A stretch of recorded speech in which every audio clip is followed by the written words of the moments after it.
Studiya qonağımız var, Milli Məclisin üzvü Bəhruz Məhərrəmov həmsöhbətimizdə. Xoş gəlmisiniz Bəhruz bəy. Hər vaxtınız xeyir. Belə görürük ki, Paşinyan deyir ki, konstitusiya məsələsi bizdə deyil. Bu Konstitusiya Məhkəməsinin verəcəyi bir qərardan asılıdır ki, orada müsbət bir cavabın çıxmayacağına əmin idik. Çünki bizim Azərbaycana qarşı hansısa bir ərazi iddiamız yoxdur. Əgər hansısa bir müsbət cavab çıxsa, yəni konstitusiyanın dəyişdirilməsindən bağlı, onda bizim də davranışımız fərqli bir formada, yəni gedəcək deyir. Yəni bundan öncə verdiyi açıqlama bir qədər fərqli idi bildiyiniz kimi. Səfərdə, Albaniyada olan səfər zamanı verilən açıqlama ki, bizim iddiamız yoxdur, yeni konstitusiya layihəmiz də yoxdur. Ancaq indi görürük ki, sanki bir ikili mövqeyi var ki, Konstitusiya Məhkəməsinin cavabını gözləyir. Ola da bilər, olmaya da bilər kimi. Mən Paşinyanın qeyd etdiyiniz çıxışı ilə bağlı məqamlara mən də oxudum. Orada deməli, mahiyyət biraz başqa cürdür. Nədən ibarətdir məsələ? Paşinyan iddia etməyə çalışır ki, Ermənistanın Konstitusiya Məhkəməsi Azərbaycan və Ermənistan arasında imzalanacaq sülhü mövcud Ermənistan Konstitusiyasına zidd hesab etməyəcək. Bilirsiniz, bu özlüyündə müsbət məqam kimi görünə bilər, amma tam mənada hüquqi fiaskodur. Bu nə deməkdir? Bu deməkdir ki, biz Ermənistan Konstitusiyasına, eləcə də Azərbaycanın maraqlarına zidd şəkildə müqavilə imzalayırıq və bizim imzaladığımız dövlət başçılarının imza atdığı sənəd Ermənistan Konstitusiya Məhkəməsinin aralarında revanşist niyyətlərlə hələ də yaşayan 3-5 hakimin iradəsinin, belə deyək, təsirindən asılı olacaq. Yəni, onun iki dodağının arasında olacaq. Bu qüvvəyə minsin, yoxsa minməsin. Və yaxud parlament bunu ratifikasiya etsin, yoxsa yox. Və yaxud bu konstitusiyaya uyğundur, yoxsa yox. Bu qeyri-ciddilikdir. Belə sülh müqaviləsi mi olar? Belə beynəlxalq münasibətlər platformasında ikinci belə nümunə varmı? Ermənistan bugün faktiki olaraq Konstitusiya Məhkəməsinin bir qərarı var. Onun arxasında gizlənir. Güya Konstitusiya Məhkəməsi deyib ki, mövcud akt, yəni müstəqillik aktı hansısa formada imzalanacaq sülh müqaviləsindən üstün deyil. Bilirsiniz, bunlar bir mənalı şəkildə fiaskodur. Bunlar məhkəmə qərarlarından yox, həll oluna bilməz. Xalqın iradəsi ilə qəbul edilən sənəd Konstitusiya Məhkəməsinin qərarı ilə dəyişə bilməz. Bu mənada bir mənalı şəkildə referendum olmalıdır, referenduma gedilməlidir və bundan sonra sülh barədə köklü şəkildə danışmaq olar.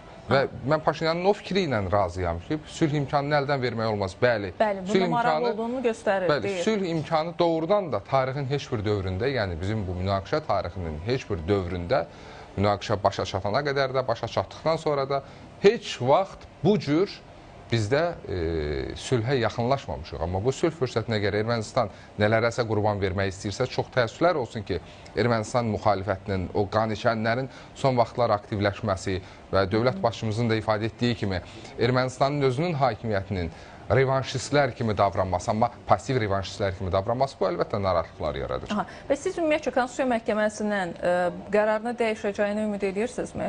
Çünki özü də bir fikir səsləndirir ki, bu əgər qərar qəbul etsə, qeyri-adi bir vəziyyət yaranacaq. Ermənistanın mənim mövqeyim necə olacaq? Bir qədər sual da özü də qeyd edir. Mən Konstitusiya islahatlarının təşəbbüskarıyam, çünki sülh prosesini və razılaşmanı qaçırmaq olmaz deyə bir mövqeyi var. Dəyişə bilərmi? Mən bir daha deyirəm, ortada Konstitusiya Məhkəməsinin qərarının dəyişməsindən söhbət getmir. Burada gedən söhbət nədən ibarətdir?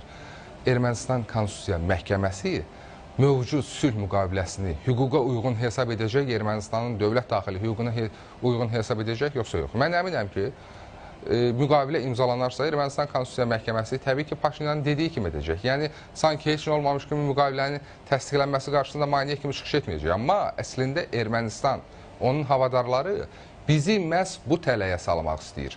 Bu mənada təbii ki, Azərbaycanın mövqeyi kifayət qədər aydındır, qətidir və Paşinyanın nə deməsindən asılı olmayaraq, Konstitusiya Məhkəməsinin, Ermənistan Konstitusiya Məhkəməsinin nə qərar verməsindən asılı olmayaraq, Azərbaycan yalnız və yalnız referendumdan, Ermənistanda referendum, Konstitusiya islahatı və Konstitusiyanın müvafiq maddələrinin ana qanundan çıxarılmasından sonra sülh imzalayacaq. Bu arada təbii ki, Azərbaycan Konstitusiyasında da Ermənistana qarşı hansısa bir ərazi iddiasının olduğunu da deyir. Bu ilk açıqlaması deyil, burada da bir daha toxunur. Son illərdə Azərbaycan Ermənistan ərazisinin təxminən 60%-ni Qərbi Azərbaycan adlandırmağa başlayıb. Biz dəfələrlə demişik ki, Ermənistanın suveren ərazisində Qərbi Azərbaycan ola bilməz. İrəvan 2 sənəd imzalamağı təklif edib. Bir sülh müqaviləsi, digər isə ATƏT Minsk qrupunun ləğvi ilə bağlıdır. Yəni, belə bir iddiası da var. Bilirsiniz, bu o qədər absurddur ki, onlar birincisi nəyə əsaslandırdıqları özləri də əslində o əsaslandıqları məqam özü Ermənistanın çürük bir ideologiyadan ibarət, çürük bir dövlətçilik dırnaqarası ənənəsindən ibarət olduğunu göstərir. Onlar iddia edir ki, biz nəyə görə Azərbaycan Respublikasını Xalq Cümhuriyyətinin varisi hesab edirik? Yaxşı, kimin varisi hesab edək? Bizim dövlətçilik tariximiz var, biz bunu etməliyik. Cənab Prezidentin dediyi kimi, Ermənistan son 1000 ildə bir dənə dövlətinin 1918-ci ilə qədərki dövrdə, son 1000 ildə bir dənə dövlətinin adını çəksin və biz də deyək ki, siz Ermənistanda deyin ki, biz də həmin dövlətin variciyik. Yaxın, indi sizin dövlətçilik tarixiniz yoxdur, sizin burada kökünüz yoxdursa, onun günahı bizdə deyil ki.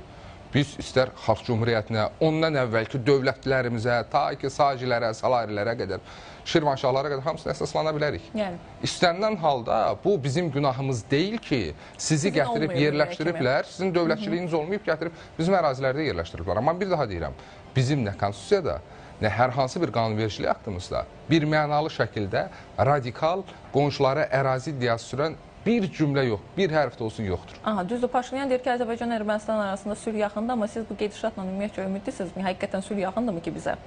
Mən bir mənalı şəkildə əminəm ki, sülh o qədər də uzaq deyil. Amma bu, Ermənistanın dediyi formul əsasında olmayacaq. Əlbəttə ki, Azərbaycan sülh arzuluyur. Azərbaycan amma eyni zamanda da nəzərə alaq ki, sülh yolu ilə əldə edə biləcəyi hər şeyə artıq sahibdir. Bu mənada Ermənistan fikirləşməlidir. İndiki məqamda sülhü biz dinç yolla əldə etməliyik, yoxsa yenidən dəmir yumruq Ermənistandakı revanşizm əzdikdən sonra bu mənada Azərbaycan sanki Ermənistanda bir şans verir. Bir daha deyirik, biz müharibə arzulamırıq. Biz bir mənalı şəkildə bitmiş münaqişənin əvəzində yeni bir münaqişənin canlanmasını istəmirik. Amma maraqlarımızı, həmçinin mənafelərimizi biz bir mənalı şəkildə qoruyacağıq və harada, necə, hansı formada olmasından asılı olmayaraq. Və biz eyni zamanda 350 minlik Qərbi Azərbaycan icmasının artıq Azərbaycanda, Bakıda, öz ata-baba yurtlarından kənarda adamlar var, artıq 40 ilə yaxındır ki, ata-babasının qəbrini görmür, övladının qəbrini görmür. Bəs bunların haqlarını kim müdafiə edəcək? Yəni, biz bunların haqlarını bir mənalı şəkildə təmin edəcəyik. Amma bir daha deyirik, möhtərəm Prezident Ermənistana dəfələrlə xəbərdarlıq edib. Biz demirik ki, tank üstündə gələcəyik. Biz eyni zamanda bu mövcud vəziyyətdən istifadə edib, həm də Qərbi Azərbaycan məsələsini bir etimad mühitinə çevirmək istəyirik ki, Azərbaycanlılar öz yurtlarına qayıtsınlar. Bugün Ermənistanda demoqrafik problemlər var, qayıtsınlar Ermənistanın layiqli vətəndaşları kimi orada quruculuqda iştirak eləsinlər. Biz bunu arzuluyuruq. Yəni Ermənistan bu fürsəti buraxacaqsa, artıq sonraki yaşananlarda biz günahkar olmayacağıq. Aha. Bu arada elə təkcə açıqlama verən Nikol Paşinyan deyil, Ararat Mirzoyan da həmin tədbirdə iştirak edir və onun da mövqeyi bu yöndədir ki, Azərbaycan və Türkiyə ilə münasibətləri bir-birinin suverenliyinə və ərazi bütövlüyünə hörmət etməklə normallaşdırmaq lazımdır və sülh asanlıqla əldə olunmur. Bu cəsarətli diplomatiya, qarşılıqlı anlaşma və etimadın qurulması ilə irəliləyən uzun bir prosesdir. Görürük ki, bir növ Mirzoyan balanslı bir açıqlama verib. Bilirsiniz, mən bir məqam deyim, sonra fikrinizi davam etdirin. Bugün bölgədə problem ondan ibarətdir ki, biz Ermənistanda danışmağa adam tapmırıq. Hər ağızdan bir səs gəlir. Və Ermənistan baş nazirinə tabi olmalı olan nazir, və yaxud Ermənistanın parlament sədri, və yaxud Ermənistanın təhlükəsizlik şurasının katibi, bunlar hərəsi fərqli zamanlarda fərqli mövqelər ifadə edirlər. Və bu da onu göstərir ki, bunlar da bugün Ermənistan hakim elitasının bir qismi Moskvadan, bir qismi Avropadan, bir qismi elə Ermənistanın özündə kilsədən idarə olunur və əlbəttə ki, belə bir formada bugün Azərbaycan əgər mövcud reallığa nail olubsa, sözün əsl mənasında böyük qüdrət və imkanın göstəricisidir.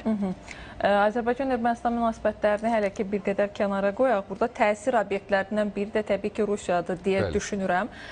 Çünki nəzərə alsaq son vaxtlarda bir aktivlik var. Rusiyadan Ermənistana olunan səfərlər Lavrovun sonu olaraq gəlməsi və nədəndirsə Lavrov İrəvan səfərinin ardınca Köçəryanın Moskvaya səfəri gündəmə gəldi. 1-2 saatlıq bir görüş keçirildi. Gizlin bir görüş olduğu deyilir. Təbii ki Paşinyanın impeachment məsələsi avtomatik olaraq gündəmə gətirildi. Sizcə Paşinyanın stolunda Köçəryan otura biləcəkmi? Yəni budurmu əsas hədəf, məqsəd? Köçəryan məğlub tərəfdir.